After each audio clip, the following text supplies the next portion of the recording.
So the tale goes like this. A perfect tropical paradise called Placid Palms Resort. Crystal clear lagoons, swaying palms, thatch roof villages. Until one epic typhoon roared across the sea like a monster from a Disney fairy tale. That legendary storm hit on June 1st, 1989. The exact day Disney's Typhoon Lagoon splashed onto the scene at Walt Disney World's second ever water park. Imagineers turned the chaos into magic. Surfboards speared into palm trees, fishing boats flipped upside down. And right at the heart, good old Miss Tilly, a shrimp boat forever stuck atop Mount Mayday, blasting a 50-foot geyser every half hour like she's still trying to escape. Thanks for joining, everyone. Back with another one. I'm trying out. The sun sets so stinking early anymore. It's not even that late, but I've got this wide angle lens that's pretty good in low light, so we'll see how this works out. So hopefully good. But yeah, it's about our visit to Disney's Typhoon Lagoon, if you haven't picked that up. But yeah, so official story, there's a Placid Palm tropical resort destroyed by a typhoon, and then we've got all this going on. There's some different theme stuff and some Easter eggs around the place, which is pretty neat. But some of the facts about this place, really cool water park if you haven't been there, really cool. I don't think like any other ones I've been to. It's about 56 acres. 2.5 million gallons of water used, and I understand it's I guess that must just be the 2.5 million gallons must be for some of the other rides, because it's North America's largest wave pool, and about 3 million gallons from the stats that I pulled. Huge wave pool. This wave pool is I remember it, so I had been here once. I've been to Disney when I was a kid, and this was open, so it was after 1989 when I was there. And I remember thinking the wave pool was crazy back then. It's still crazy, 2020 today. And huge waves too. So they do two different things.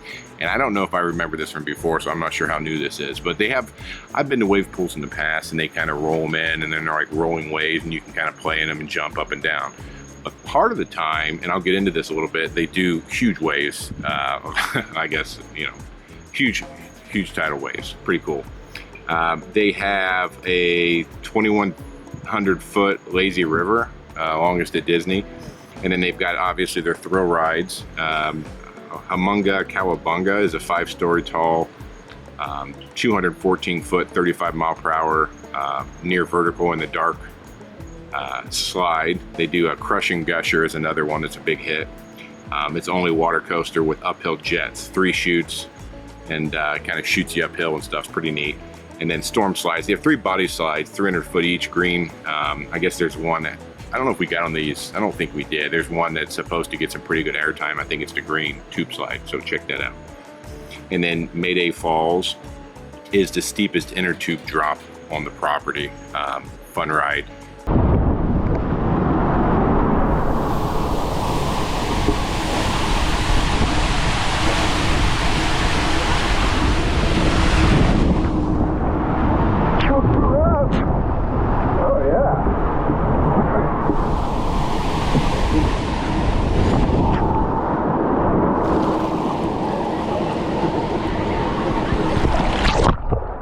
We spent a lot of time doing some of the tube rides, and then they have also family rides, which is great. One of them was called Misadventure Falls.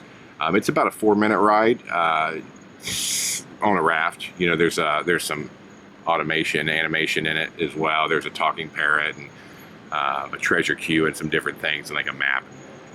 And then they have another family ride called Gangplank Falls. It's a 4-person family spinner. And you kind of get twisted pretty good in there, and it banks you off the walls, and you get spinning around.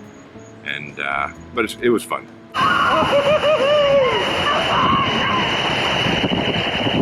Waterfall! Whoa! Wow, cool! You hit me in the back of the head! Whoa! Whoa! Whoa! I can't hold on to the handle, man, by my face. This isn't fast enough to be worried about me holding onto a handle. Oh, we're going in a tube.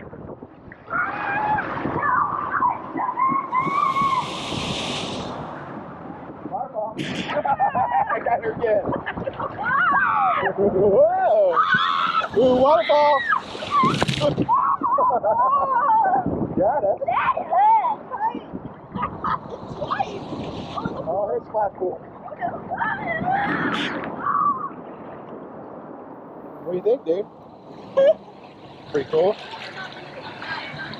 And then Keel Hall Falls, it's a more of a mellow ride. So if your kids aren't really sure about it, check out the Keel Hall Falls, maybe for the first one. And they also, for the young ones, they have a little area for kids, or Kids Zone, I think they call it.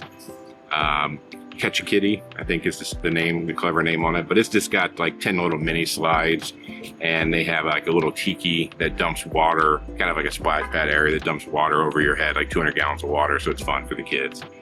And then back to the lazy river. So the lazy river is very big.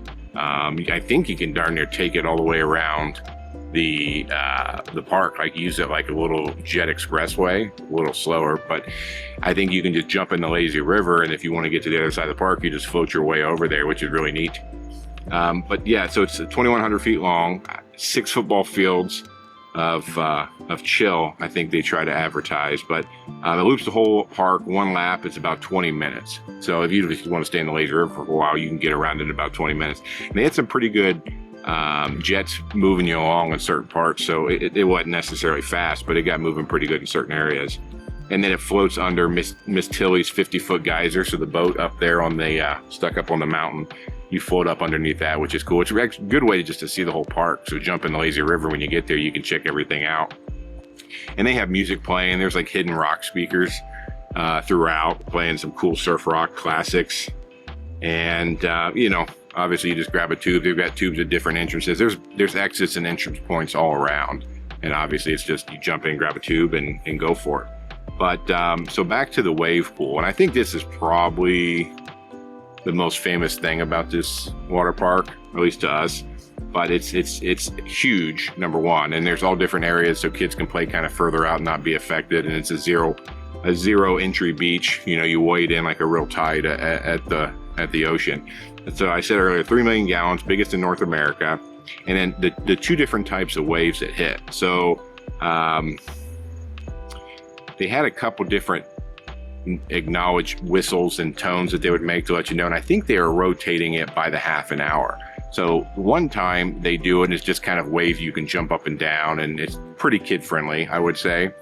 And then the other half an hour, they do these tidal waves. And I heard that they were 6-footers. They look bigger than that to me. And it's just one huge wave that comes out.